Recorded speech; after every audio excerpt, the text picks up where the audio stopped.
Thank you for joining us today. We're still kind of processing all the emotion and love that's poured into this room. And I wanted to sort of build on what I had mentioned yesterday at the welcome party about, each and every person in this room being here for a reason, and how particularly the, combination of people, this particular group, in these four walls, it's never going to happen again. And that's something really special. And, collectively, it feels like family. And so I know for us, it's something that we're going to try and savor each moment. And I think you wanted to say a couple of things, right? No, thank you. Thanks again for everyone being here. And I'm just out of breath. Yeah, that's it. Your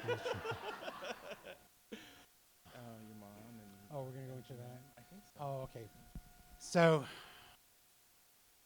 this whole wedding is dedicated to two people. Bobby's grandma, MGM, and my mom, and also my dad. I include my dad in that. And I wanted to thank everybody for donating to, in MGM's name, to the Glendale Library, Casa Verdugo, and in my mom's name, to Meals on Wheels. I'll tell a little story about my parents. One day, Nick Jr. is right there. Nick Jr. is right there. Okay, I won't say anything. Okay. Save it. Well, then, in that case, why don't I'll tell two stories about my mom and my dad, and then you tell two stories. You tell some stories about MGM. Okay. All right, you can do that. So, let's see. I'm trying to think of the real. So I don't know. My parents lived with me. We moved them in to West Hollywood, and which is kind of a situation comedy, which I'm going to pitch to some of you guys who are in the industry. But basically, it was kind of mom and dad in West Hollywood. My dad used to say that he lived on the corner of Sodom and Gomorrah. And that's oh, it is? Oh, I'm sorry. Oh, I'm sorry. Well, Esteban will take on the rest of it. And, I'll do one Esteban story. So Esteban gave my mom, Esteban's a fashion designer. He's a famous stylist to the stars. And he made something for my mom. He made this beautiful blue blouse with little spangles on it. And, but the problem was that it was sheer. So one breakfast, my mom came out with the little sheer blouse on and nothing underneath. Did I ever tell you this story? And no? Yeah, well, Esteban knows. And I said, Mom, no, go back in your room. Honest to God. And the other story about my mom is that, I don't know, I was kind of kidded her quite a lot. So we would drive down Robertson Boulevard, and she would stick her head out the window and yell at the paparazzi, "Leave Brittany alone." Right? That's your speech? Oh, sorry. And so this is kind of dedicated to my mom and also to my dad. Yeah. Why don't you take it there with MGM? So MGM was my grandmother. The term stood for Martha, Grandma, Mother, which was how she would sign her emails to everybody. And so, that really just came about during the internet era. But for anyone who got to spend time with her, you know how special of a woman she was. She was someone who I got to live with when I moved back to LA, actually just before Vinny and I met. We got to spend the last few years of her life together. And those were some incredibly formative times because it was a reminder of the importance of family and the importance of love and the importance of staying true to yourself And, she came of age at a very different time in a very different generation. And so, I was able to share what I could about me and my life. And I knew her love for me was unwavering, and those bonds are very strong. And Vinny and MGM, they built this sort of like pen pal relationship. One of my biggest regrets is that they never got to meet. But I feel like had they would have absolutely loved each other. Okay. Do you want to jump in here? Yeah, I forgot to do this. I wanted to thank Nick and Michelle Marchica for their complete unwavering support through all these years. A lot of queer couples don't have that support.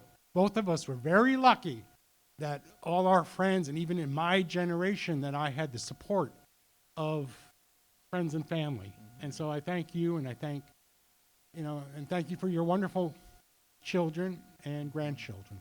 And that's what I wanted to say.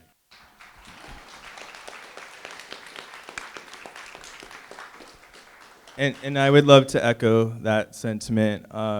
With my family, there was never any question if, the people I chose to have in my life would shake the relationship we have for each other. So thank you for always supporting me in that.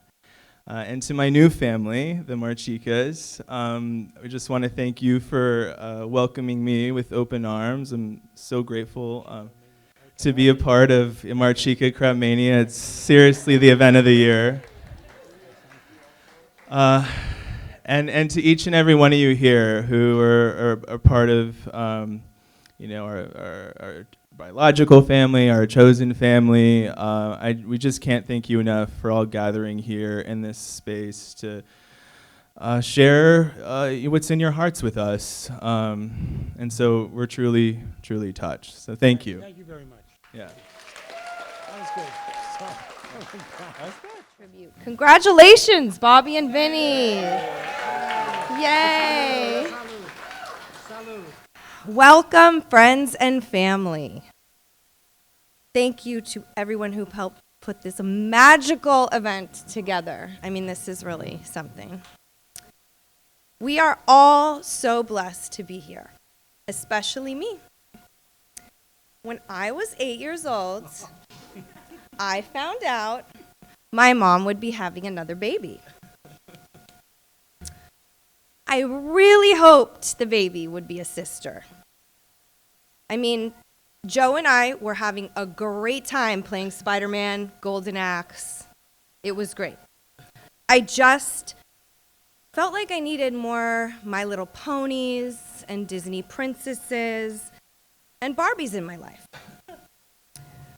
Well, I prayed and wished and hoped for this sister. But the higher powers said, oh, no. I have something so much better planned for you. Along came Bobby. He was a sweet and kind little boy. Now our sibling trifecta was complete. He didn't just want to play with the Barbies. He thought the Bobbies were named after him. The Bobbies. Let's play Bobbies. Yeah, let's play Bobbies. Okay. He would grow up through school, excelling in all areas, and would be asked to attend a record number of proms. He's most importantly an amazing son, brother, cousin, nephew, and friend. Soon, I would start to learn a thing or two from him. He would correct my French. He would tell me when an outfit I was wearing just wasn't quite right. Things were good. Things were good. But they were about to get great. Along comes Vince Marchica. Yay! Yay, Vima! Yay, Vima! Oh my God. Only Vinny Marchica would land in Hawaii, get into the car, and as we drove through Waimea, scream, Waimea! Waimea! Why me?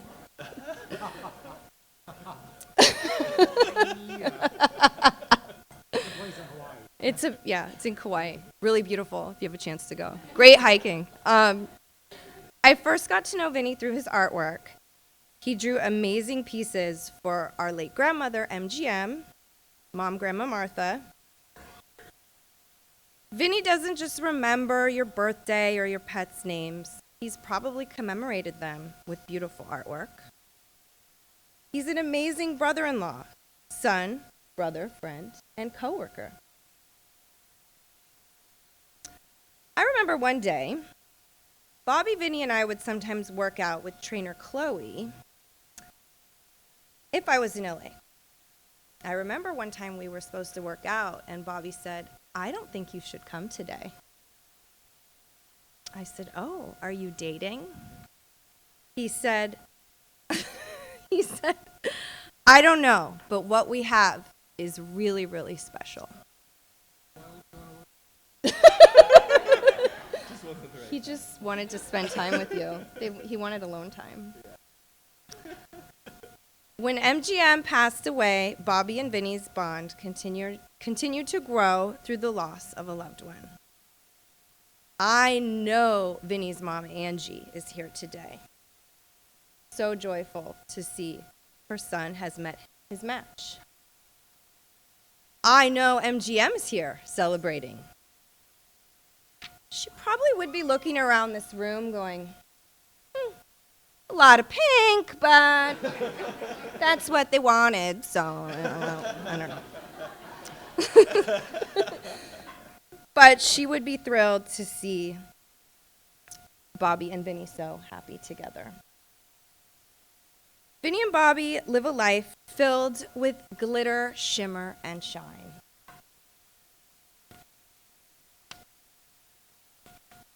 I can remember one time Bobby and I went to the craft store, and Bobby saw an aqua glittery egg about this big, and he said, yeah, Vinny's gonna like that.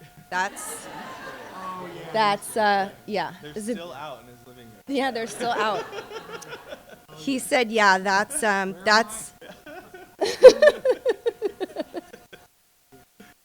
He said, yeah, that's Vinny's pastiche. Yeah. He's gonna like that. So we bought the glittery egg and we went to Vinny's house, and Vinny opened the door and said, oh my God, it's gorgeous. It's the most gorgeous egg I've ever seen. My pastiche. It's your pastiche. Vinny and Bobby, together you are an unstoppable force of humor, joy, and love, and make us all know that life's not so serious.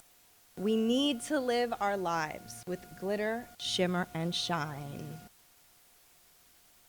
May your relationship grow in the bond of marriage, and may there always be plenty of pizza and petunia. Aww. And for all of you here tonight, I hope whatever it is you are wishing and hoping and praying for, that you believe there's something so much better in store for you. Do you believe in life after love? I can feel something inside me say, I really don't think you're strong enough, no. Yeah, we got family. It has to be a family show. I want to clarify a couple of things. Number one, I never taught jazzercise. It was aerobics in late 80s, early 90s, high impact, 6 a.m. class. That's what it was. And what did your shorts look like? They were white dolphin shorts. They were nylon, and they're see-through when you sweat. So it was very popular. And the second thing was, I never said that you look like B. Arthur in your outfit. I said Aretha Franklin. He got it wrong. So Vince had told me last week when I was up here to do a speech, he said we have to keep it 2 to 4 minutes. You said because you wanted to eat the cake, do dancing and all that stuff. So keep it, kind of like a little bit, edit it, right? So I have a small speech. I think, wait. I think I have it here. Is it in your bra? No, it's right here. It's right here, wait up. Here it is. I have a couple words to say. Just a couple. All right. Sorry about that. So I don't want to take up too much time, but it's not the whole thing. It's just for drama effect. That's it. And we're finally made it to this day we've all been waiting for, October 15th, 2022. I know we were in San Francisco. We did the little ceremony there. That was like an amazing weekend whirlwind trip. 11 of us were together, and that was like such a memorable time. It was also time for me to get to know both the grooms and the bride's family as well, and spend a little bit more intimate time for 3 days. The day Vince and Bobby had been planning for over a year. By now, I think that they should open up a wedding planning service because they walked us through this whole ceremony through the last year. So I know how to do my own wedding planning now based off what we've been seeing so far. Cakes, venues, so on and so forth. Why me? Exactly. Every little detail that we're all here privileged to be experienced today with this beautiful couple, Vince and Bobby, the wedding of the 21st century. Take a look around the room, and you'll see two histories becoming one. So much happiness throughout this venue. Every smiling face excited to be chosen to be part of this special day. I'm standing here feeling very lucky to be chosen as the best man. This is a big honor to carry out. Not only am I their best man, I'm also their brother.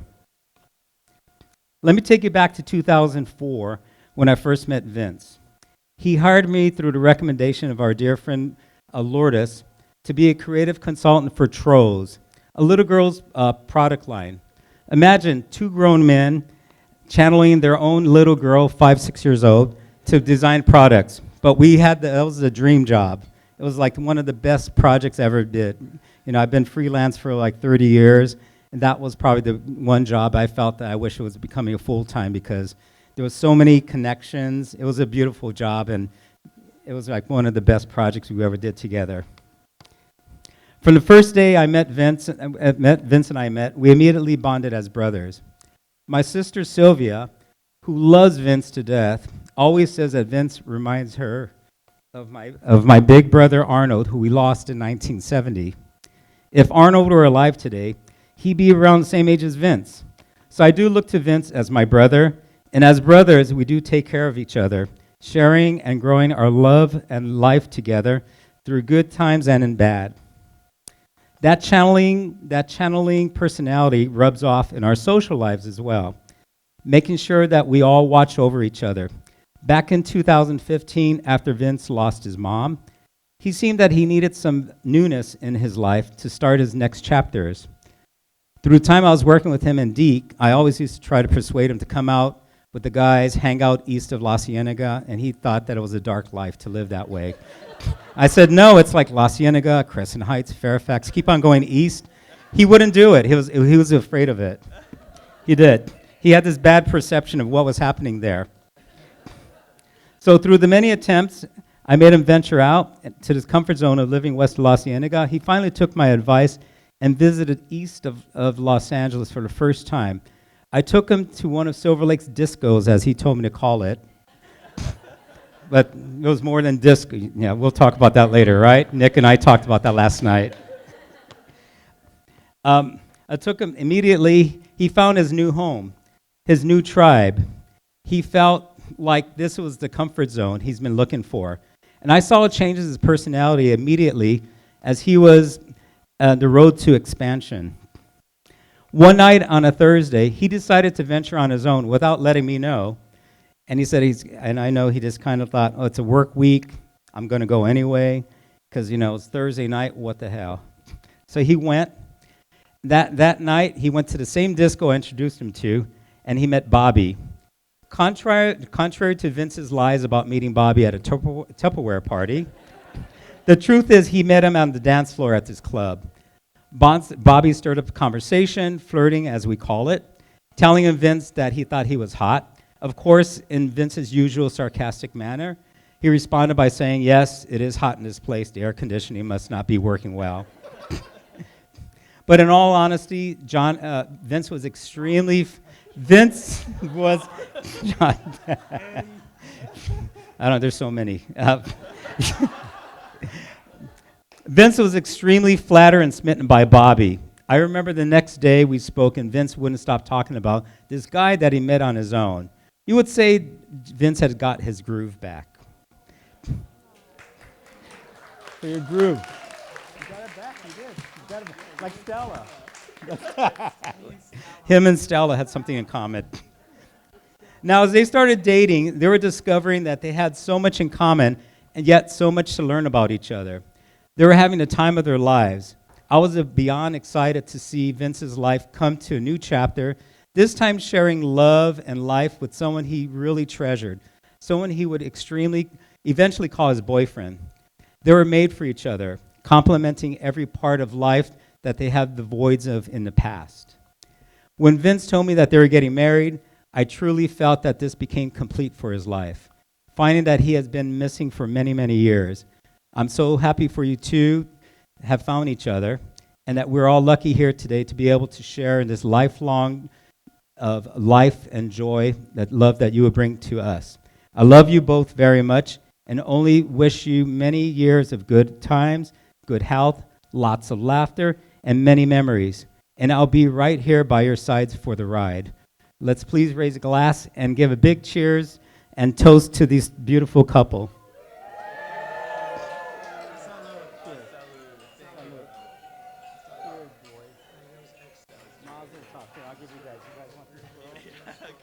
You've heard now the story of how many of us would go visit our mom, the world famous MGM, and want to know where she got these flowers and how she got these paintings, and we heard of some guy named Vinny.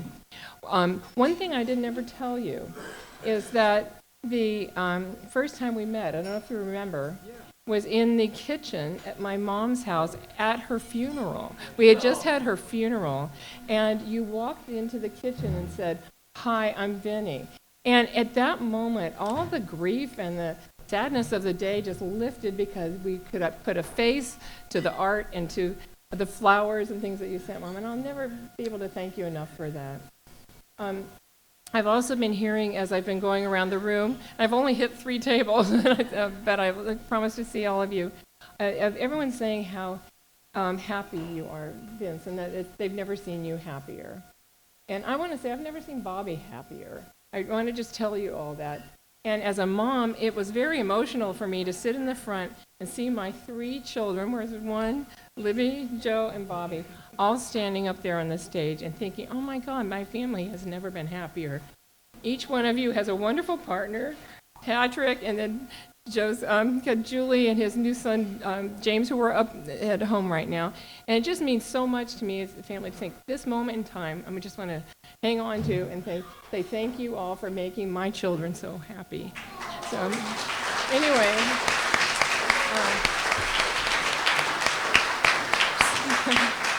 so if you'll just raise a toast to Bobby and Vinny, as I call you. Cheers.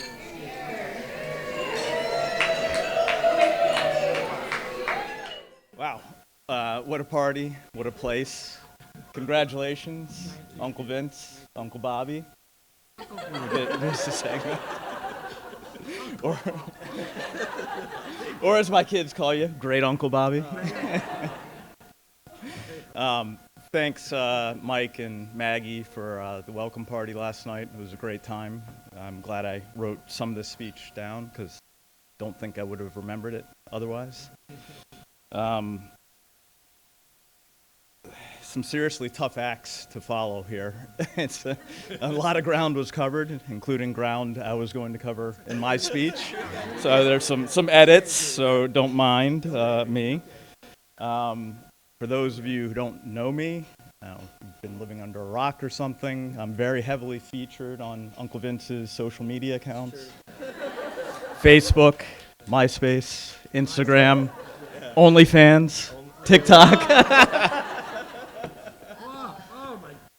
But I'm very honored to be here speaking to you all tonight or this afternoon, even though they only gave me a few days' notice.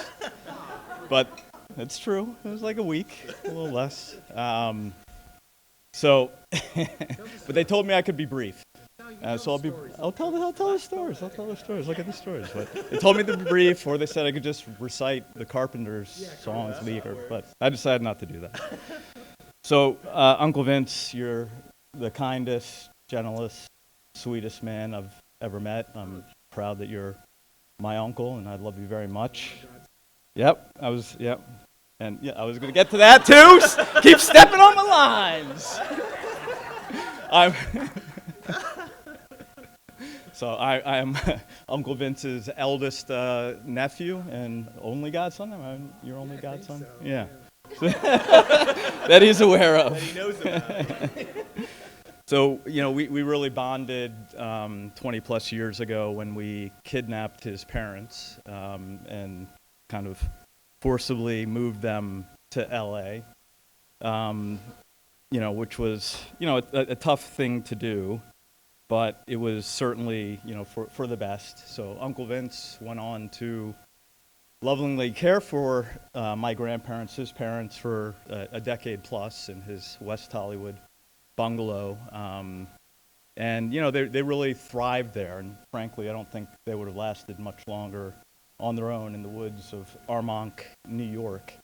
But they thrived. Grandma would go out to dinner and lunches and spot celebrities, interact with celebrities. Here's where I was going to tell the joke about Grandpa saying he lived at the corner of Sodom and Gomorrah, but they stepped on that one too. But it's worth repeating. Yeah. But when I used to thank Uncle Vince for taking such good care of Grandma and Grandpa, he'd always say, "Oh no, it's nothing. I'm doing my penance for all the fun I had in the 70s." Including at Studio 54, which again you heard about last night, and the tambourine. I was going to mention that, but he also brought Grandma to Studio 54, and she actually helped get him in that night, I think. Who's known as Disco Sally. Disco Sally. Yeah. Google Disco Sally. But in all seriousness, thank you so much for taking such good care of them.